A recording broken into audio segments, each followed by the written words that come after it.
A paz do Senhor a cada irmão e irmã que nessa noite se dispõe a aprender junto comigo um pouco mais dessa palavra escatológica, apocalíptica, onde nós temos aprendido que, primeiramente, Apocalipse é a revelação de Jesus o Cristo, de Jesus Cristo. Amém? E nós estivemos lendo até o capítulo 1, versículo 8. E hoje nós estaremos lendo a partir do versículo 9, capítulo 1, 9.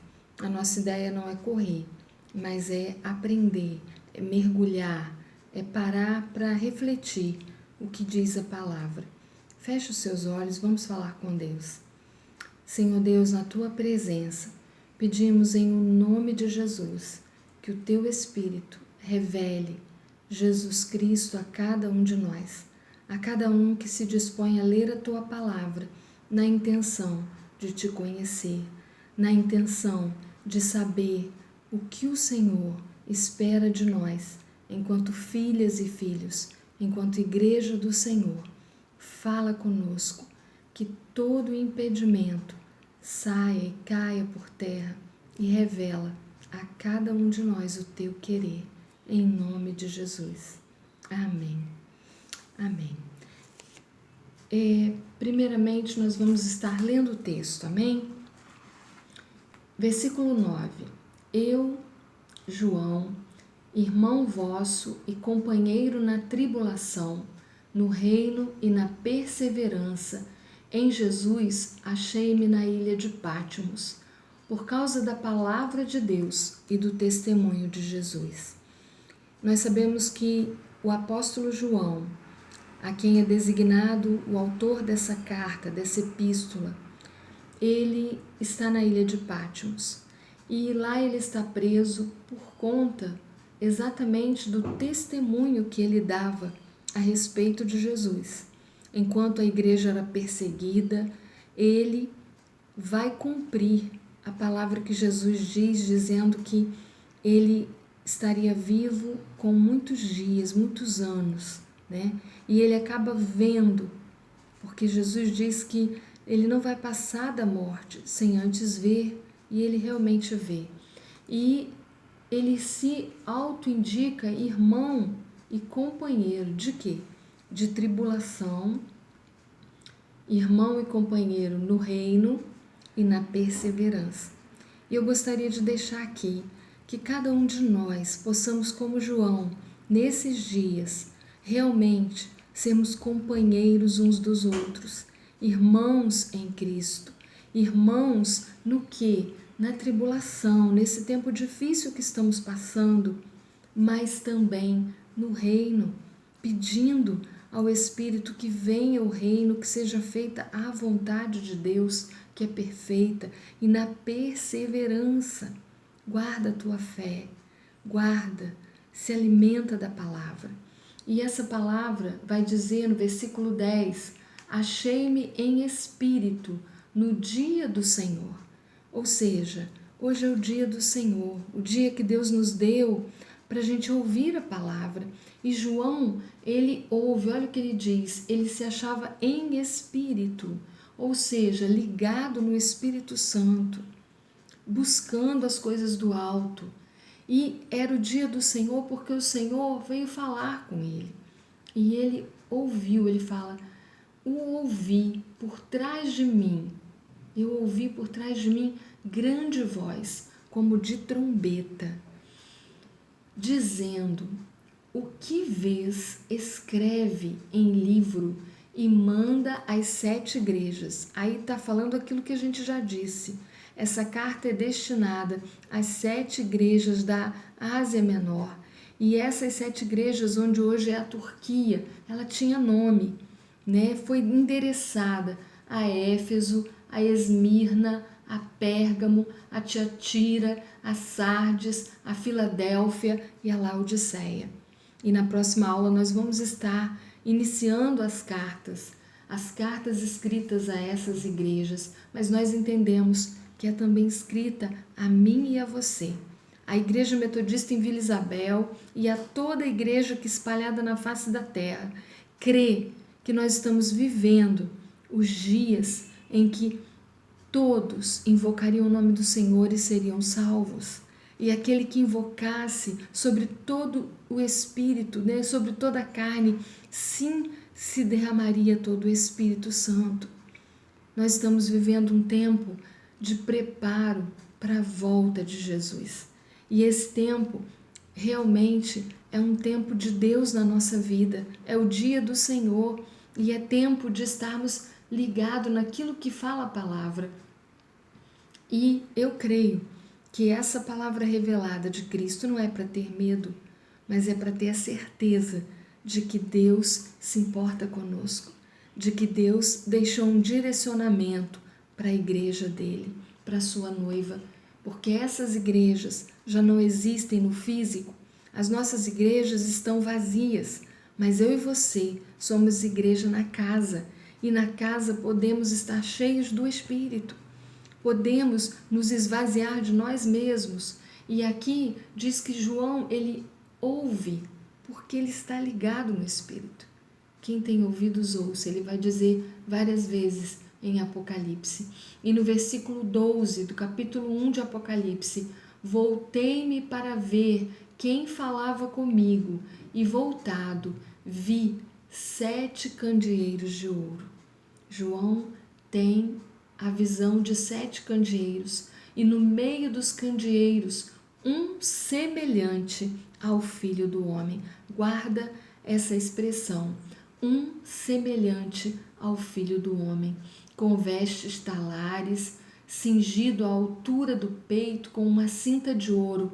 Isso está lá em Daniel 7,13 e Daniel 10,5, onde vai dizer como que é a figura daquele que vem. É profecia sendo agora profetizada nos lábios de João, que tem a visão e que fala àqueles que conhecem a palavra. E se você conhece, se você não conhece, vá lá ler, você vai encontrar. Está na escritura no Antigo Testamento. E a sua cabeça e cabelos eram brancos como a alva lã, como a neve, os olhos como chama de fogo. Isso está em Daniel 7,9 e Daniel 10,6. Os pés semelhantes ao bronze polido, como que refinado numa fornalha, e a voz, como voz de muitas águas, que está em Ezequiel 1,24. Toda palavra profética referida ao Messias é aqui anunciada pelos lábios de João quando ele vê o Senhor ressurreto dentre os mortos, cheio da glória de Deus. E ele vai narrando com a palavra dos profetas, para que a gente entenda, é ele. E versículo 16, tinha na mão direita 7 estrelas, e da boca saía-lhe uma afiada espada de 2 gumes, e seu rosto brilhava como o sol na sua força. João, ele detalha, na verdade, o que ele está vendo com as palavras da palavra que ele conhece. É como se eu virasse para você e dissesse, eu vi, e eis que ele era como um cordeiro, e ao mesmo tempo com a força do leão da tribo de Judá, o sol da justiça, e eu vou declarando o que o salmista já falou, o que os antepassados profetas já falaram, para que você entenda de quem eu estou falando. E João então faz isso. E quando ele vê, olha o que acontece no versículo 17, quando o vi, caí aos seus pés como morto. Porém, ele pôs em mim a mão direita, dizendo, não temas, eu sou o primeiro e o último. João está dizendo que o alfa e o ômega, o princípio e o fim, o toca, o levanta. É isso que Jesus, Cristo ressurreto, faz na nossa vida. Ele nos põe de pé a cada manhã. E se a gente a cada manhã se prostrar e o adorar, vai acontecer conosco o que aconteceu com os discípulos quando permaneceram em Jerusalém até serem revestidos de poder. O Espírito nos tocará, nos conduzirá, nos fortalecerá a um tempo do novo de Deus. E eu queria deixar para os irmãos aquilo que eu escrevi e copiei da Bíblia e estudei. Versículo 9 nós já falamos, João é o companheiro da tribulação. E aí vai narrando todas as coisas, né, a respeito dele.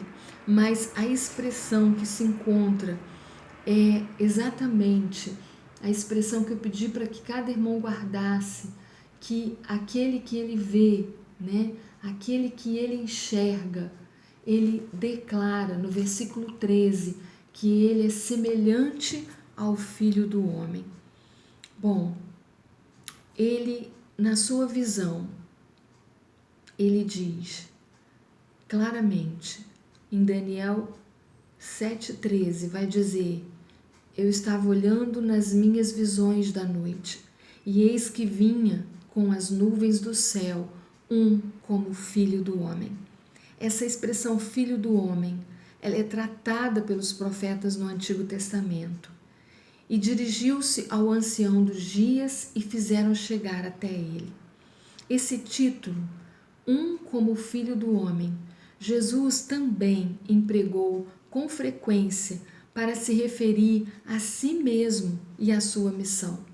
E aqui eu tirei 4 textos do Novo Testamento onde Jesus fala e se refere a si mesmo com essa expressão.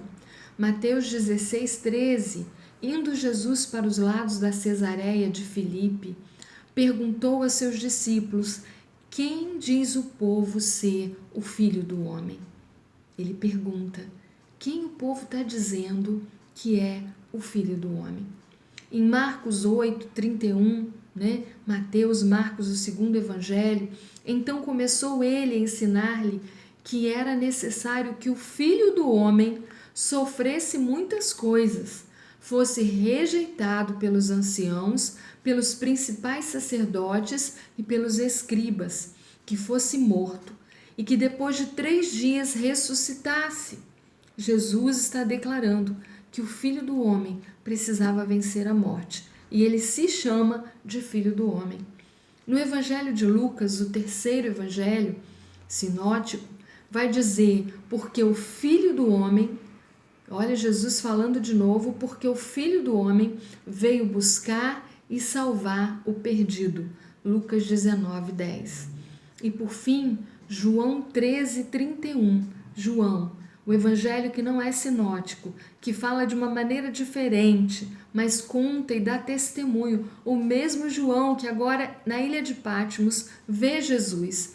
Em João 13:31 ele diz: quando ele saiu, disse Jesus, ó Jesus dizendo, agora foi glorificado o Filho do Homem. E Deus foi glorificado nele. Quando ele está indo para a cruz, ele declara que o Filho do Homem está sendo glorificado. Por quê? Porque ele ia cumprir toda a vontade do Pai. Esse é o testemunho vivo. Jesus venceu a morte por amor a mim e a você. E do mesmo jeito que os seus discípulos o viram subir em Atos 1:8, onde a palavra diz: permaneçam em Jerusalém, até que do alto sejais revestidos de poder, para serem minhas testemunhas, tanto em Jerusalém, como na Judéia, na Samaria e até os confins da terra. Amados, preste atenção. O rei está voltando e a palavra do retorno do Senhor não fique cabisbaixo. Olhe para os montes, de lá virá o socorro. O Senhor virá e vai buscar a sua noiva. Isso é fato, porque o Senhor, Deus, prometeu. Então não tenha medo, creia nessa palavra, creia nesse refrigério, porque essa é a palavra do Senhor. E tudo que foi explicado aqui está dizendo, são simbolismos para que a gente entenda. E o versículo-chave, né? O versículo, antes de eu ler o versículo-chave, eu gostaria de deixar de terminar de ler com os irmãos essa parte que diz assim, o versículo de número 18: aquele que vive, estive morto, mas eis que envio. Estou vivo pelos séculos dos séculos e tenho a chave da morte e do inferno. Jesus está dizendo, o alfa e o ômega, ele diz para João, versículo 18, declara que ele está vivo e que ele venceu a morte. E que a chave do inferno, como ele já declarou na sua palavra, está nas suas mãos. Ele tem o poder sobre a vida e a morte. Não contenda com o Senhor. Se você não o conhece, apenas o busque. Se você quer ser tocado por ele, faça como João, caia de joelho, peça perdão a Deus por todos os pecados, por tudo aquilo que você colocou, que eu coloquei como mais importante do que buscar a face do Senhor. Peça, não apenas para que o Senhor nos livre desse vírus.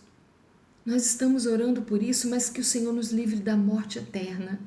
Que o nosso coração contemple o Rei dos Reis, aquele que era, que é e que há de vir, o Filho do homem, que é o Filho de Deus e que hoje está à direita de Deus Pai, de onde há de vir para julgar vivos e mortos, mas que antes nos amou tanto, tanto, que se deu por nós. E a palavra no 19 diz, Cristo falando para João, olha que coisa linda, escreve, pois, as coisas que viste e as que são e as que hão de acontecer depois destas. E esse versículo eu quero te chamar a atenção. Esse é um versículo chave. Fala comigo, ouvir, ver e escrever. Se você parar para ouvir o áudio, para ler a palavra e ouvi-la, e entregar o teu coração, abrir teu coração, você vai ver o que Deus tem para a tua vida. E você pode começar a anotar. Eu tenho feito isso, eu tenho anotado. Deus tem falado comigo através da palavra e eu creio que eu preciso compartilhar. Eu não sou dona da verdade, mas a verdade habita em mim, porque eu conheço Jesus.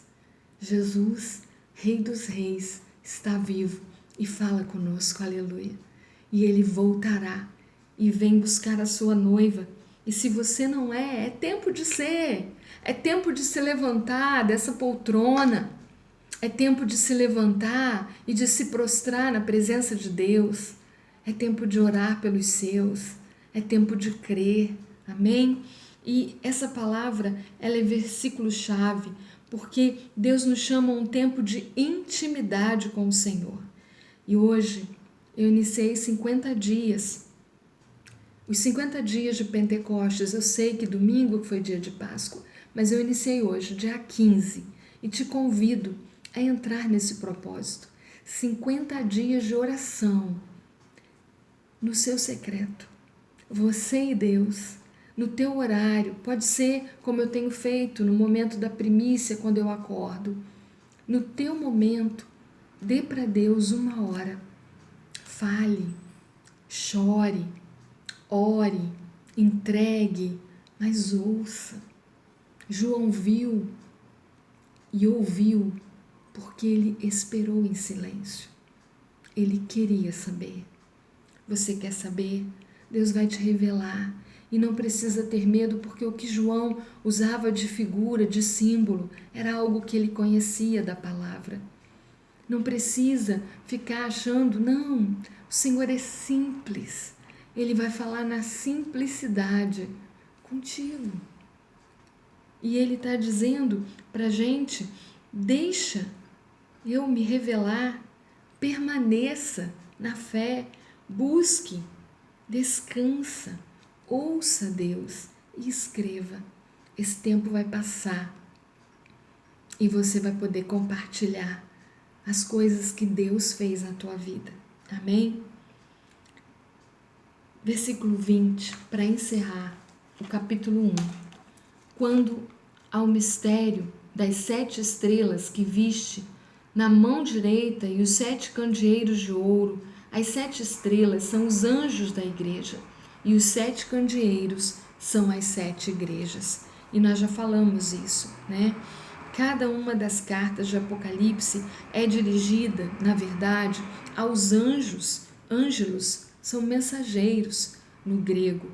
E ela é dirigida respectivamente ao anjo da igreja, certamente ao pastor, ao sacerdote, ao obreiro daquela igreja, daquela congregação. As igrejas são simbolizadas pelos candeeiros, porque lá em Zacarias 4, 1 a 6, vai falar do candelabro. E você pode ir lá ver. Mas nós vamos parar por aqui, para você sentir vontade e semana que vem tá junto, lendo conosco Apocalipse 2, porque Deus é bom. E o Senhor, Deus do universo, Deus que tem mistérios, que são mistérios até que Ele venha, seja sobre a sua vida, sobre o seu lar, te dando o Espírito Santo, Espírito de discernimento, Espírito de entendimento, Espírito da promessa. Ele voltará, mas só quem tem azeite na botija vai subir.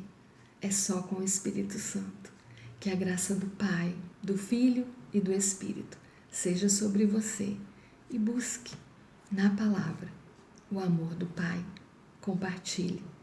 Seja noiva preparada em nome de Jesus.